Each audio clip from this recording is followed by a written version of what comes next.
আলু আর ডিম দিয়ে চটজলদি যে এই রেসিপিটি এত সুন্দরভাবে বানিয়ে নেওয়া যায়, আপনারা যদি না দেখেন বুঝতে পারবেন না।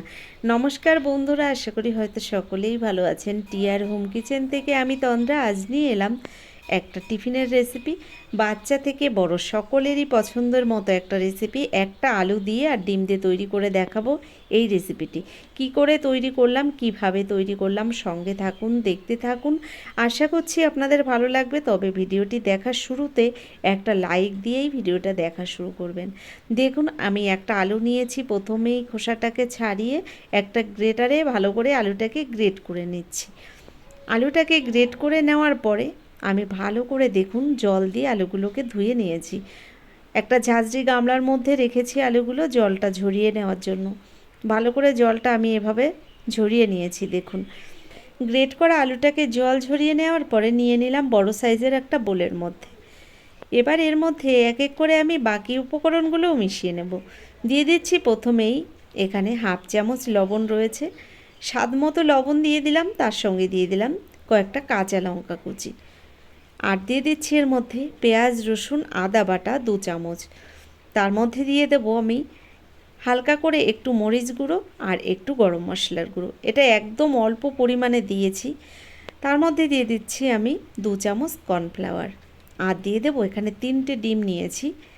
3টে ডিম ভেঙে আমি সাদা অংশটা এই আলুর মধ্যে দিয়ে দিচ্ছি আর কুসুমটা রেখে দিচ্ছি। দেখুন, আলুর মধ্যে দেখুন ডিমগুলো আমি ভেঙে সাদা অংশটা দিয়ে দিচ্ছি আর কুসুমটাকে ডিমের মধ্যে এভাবেই আমি রেখে দিচ্ছি। তবে কুসুমটা আমি পরে কাজে লাগাবো, তাই রেখে দিলাম।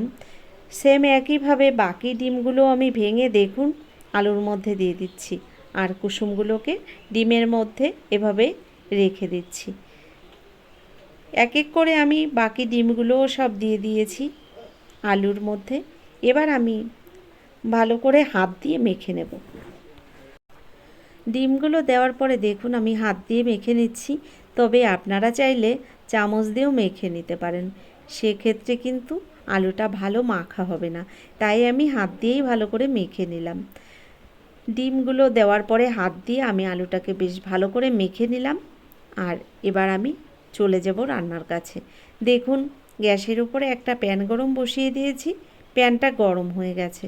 প্যানের মধ্যে দিয়ে দিলাম 2 চামচ পরিমাণে সাদা তেল। তেলটাও বেশ ভালো করে গরম করে নিয়েছি। তবে গ্যাসের ফ্লেমটাকে একদম লো টু মিডিয়াম হিটে রেখে আমি দেখুন এক এক করে মেখে নেওয়া আলুটাকে এই প্যানের উপরে কিভাবে দিয়ে দিচ্ছি, এটা কিন্তু দেখে নিতে হবে। তো দেখুন আমি হাত দিয়ে এভাবে আলুগুলোকে ঠিক যেমন আমরা বড়া ভাজার সময় কোনো কিছু তেলের মধ্যে দিই তেমনভাবেই দিয়ে দিলাম আলুটাকে।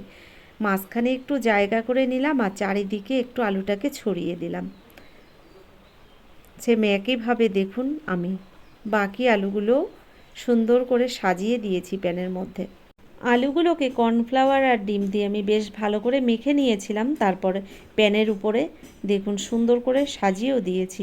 তবে আরও কিছুটা মেখে রাখা আলু রয়ে গেছে, যে আলুগুলোকে আমি এই নাস্তাগুলোর উপরেই সুন্দর করে সাজিয়ে দেব।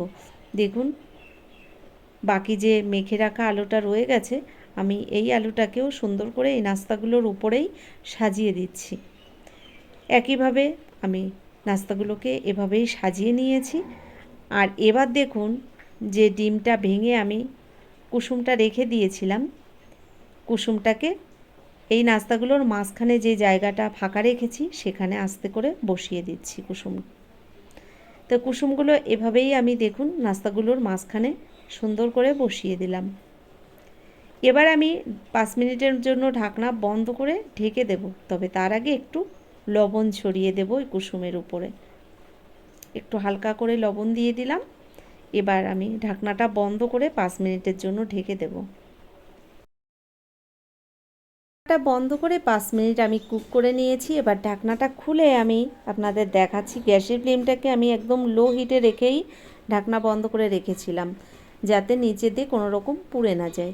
এবার দেখুন সাইড দিয়ে আমি হালকা করে একটু তেল ছড়িয়ে দিচ্ছি।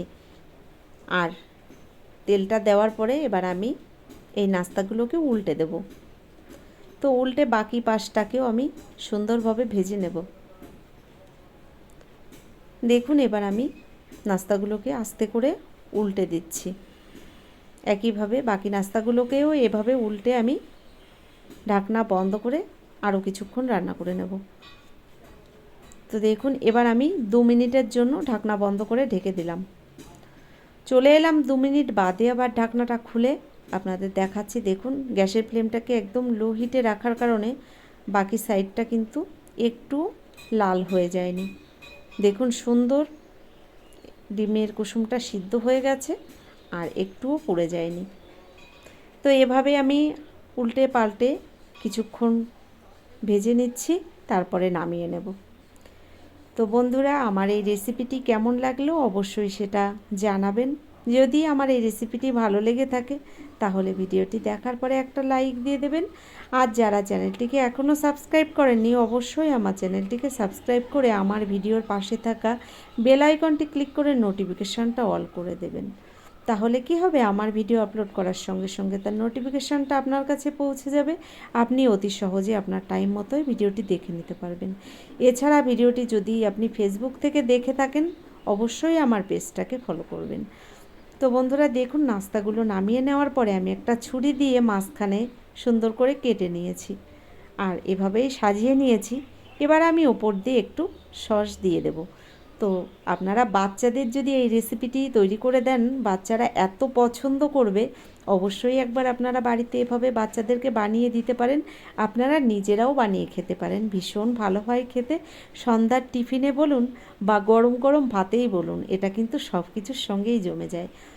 তো বন্ধুরা আজকের মতো এই পর্যন্তই, পরবর্তী ভিডিও নিয়ে হাজির হয়ে যাব। ততক্ষণের জন্য আপনারা সকলে ভালো থাকবেন, সুস্থ থাকবেন, টিআর হোম কিচেনের সঙ্গে থাকবেন। অসংখ্য ধন্যবাদ আপনাদের এতক্ষণ ধরে আমার এই ভিডিওটি দেখার জন্য।